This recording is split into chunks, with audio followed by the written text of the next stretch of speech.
अस्सलाम वालेकुम दोस्तों, वेलकम टू माय चैनल कहानी जंक्शन। मेरे कुलीग एक सरकारी इदारे में अच्छी पोस्ट पर हैं। तनख्वाह लाखों में है। एक बड़े शहर में एक घर और 3 दुकानें किराए पर दे रखी हैं। अपने एक बच्चे और बीवी के साथ एक अच्छी कॉलोनी में अपने ज़ाती घर में रिहाइश है। बीवी शौकिया किसी कॉलेज में पढ़ाती थी। 25,000 के करीब इसकी तनख्वाह भी थी। सब कुछ बेहतरीन चल रहा था। हमारा वो कुलीग एक खुदातर्स आदमी है और फलाई कामों में बढ़ चढ़ कर हिस्सा लेता रहता है। इसकी बीवी को किसी तरह मालूम हो गया कि वो कई सालों से अपने रिश्तेदारों में 2 बेवा बूढ़ी खवातीन और इनके यतीम बच्चों की किफालत कर रहा है। इस बात पर इसकी बीवी ने लड़ाई शुरू कर दी कि मुझे बताए बगैर तुम इतने पैसे इन पर क्यों लुटा रहे हो। शौहर ने इसे समझाया कि अल्लाह का दिया सब कुछ है हमारे पास। आप लोगों की तमाम जायज जरूरतों को पूरा करने के बाद भी काफी बच जाता है। इसमें से अल्लाह की राह में खर्च करना और फिर अपने ही रिश्तेदारों पर खर्च करना भी हमारी जिम्मेदारी है।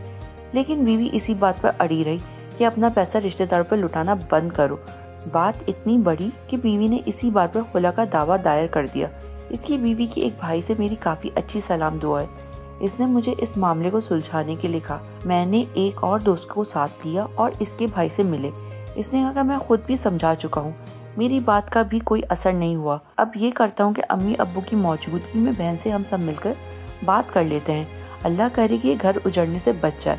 हम सब इनके घर मिले। इनका छोटा सा घर था जिसमें 3 भाई अपने दर्जन भर बच्चों और वालिदैन के साथ रिहाइश पजीर थे। लड़की से हमने पूछा कि शौहर से क्या शिकायत है और इसके अजाली की कोई सूरत मुमकिन है। कहने लगी वो अपनी सारी आमदन अपने रिश्तेदारों पर लुटा देता है। यही शिकायत है मुझे। मैंने पूछा कि क्या आपकी ज़रूरियात का ख्याल नहीं रखता है। कहने लगी कि रखता है। हमारे बुजुर्ग दोस्त ने पूछा कि क्या आपको पैसे की तंगी देता है कि आप किसी चीज़ के लिए कहो या पैसों का कहो और वो मना कर दे। कहने लगी कि नहीं, ऐसा कभी नहीं हुआ। मेरे कहे बगैर ही मेरे अकाउंट में इतने पैसे भेज देता है कि मुझे कभी कहना ही नहीं पड़ा। शॉपिंग भी सारी करवाता है। हमने कहा कि फिर जो बच जाए इस पर आपको एतराज क्यों है, वो अपनी मर्जी से जहाँ भी खर्च करे। कहने लगी कि ऐसे कैसे मैं इसे रिश्तेदारों पर लुटाने दूं। मैंने पूछा कि अच्छा, जो आपकी तनख्वाह है क्या आप इसे दे देती हो या इसकी मर्जी से खर्च करती हो। एकदम ऊंची आवाज में बोली कि वो मेरी कमाई है तो अपनी कमाई इसे क्यों दूंगी, वो मेरी है तो अपनी मर्जी से ही खर्च करूंगी। इसके बाद हमने इसे काफ़ी समझाया कि आपकी जायज़ ज़रूरियात पूरी करना शौहर का फ़र्ज़ है, लेकिन इसकी सारी कमाई पर आपका हक नहीं है। इसको पूरा इस्तिकाक है कि वो इसमें से अल्लाह की राह में और अपने दूसरे रिश्तेदारों पर, गरीबों रिश्तेदारों पर जैसे चाहे खर्च करे। लेकिन इसका था कि मुझे ऐसे शख्स के साथ नहीं रहना जिसे अपनी तनख्वाह दूसरे रिश्तेदारों पर लुटाने का शौक़ हो। इसमें इसकी वालदा इसके साथ दे रही थी। जब किसी भी तरह बात ना बनी तो हमने इसे उठते हुए कहा कि खुला लेने की सूरत में इनकी सारी मराद से महरूम हो जाओगी जो अभी तुम्हें हासिल है। वालिदैन का घर भी छोटा है, तुम्हारे लिए यहाँ रहना बहुत मुश्किल होगा। अलहदगी के बाद अपने करीबी भी आंखें फेर लेते हैं, लेकिन इसका यही था कि मैं खुद कमाती हूँ, मैं अपना ख्याल खुद रख सकती हूँ। हमने अपने कुलीग को भी कहा कि फिलहाल इनका कोई और इंतजाम कर लो, हम इनकी किफालत का जिम्मा ले लेते हैं, आप घर बचा लो। लेकिन इसका यही था कि असल बात तो ये है कि मैं अपनी आमदन पर भी अपना हक नहीं रखता। ये तो ऐसे समझती है कि मैं शौहर नहीं, इसका गुलाम हूँ कि जो कमाऊँ इसके हाथ पर लाकर रख दूँ और फिर जैसे वो कहे वैसे खर्च करूँ। वो अपनी किटी पार्टीज पर लाखों उड़ा दे तो कोई मसला नहीं, लेकिन मैं अपने गरीब रिश्तेदारों की किफालत करूं तो तूफान आ जाए। मेरी कोई भी गलती हो तो बताएं, लेकिन गलत बात नहीं मान सकता। और भी कई लोगों ने कोशिश की, अदालत ने भी मसाहिलत की कोशिश की, मगर कामयाब नहीं हुई। बिल आखिर खुला की सूरत में ही अंजाम हुआ।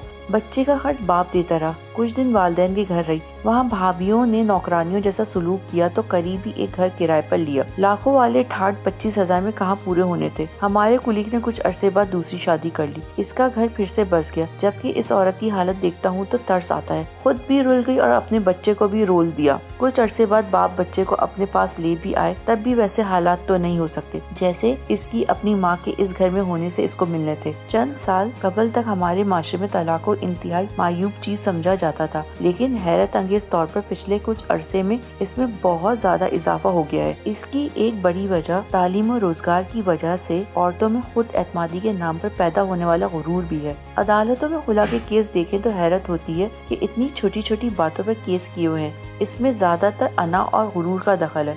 रही सही कसर मीडिया पर चलने वाले ड्रामों ने पूरी कर दी है।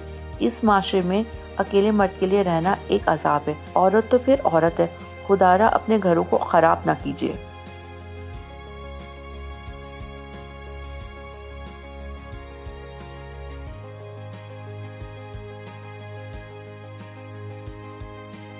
آج کے لیے اتنا ہی، ملتے ہیں اگلی کہانی کے ساتھ۔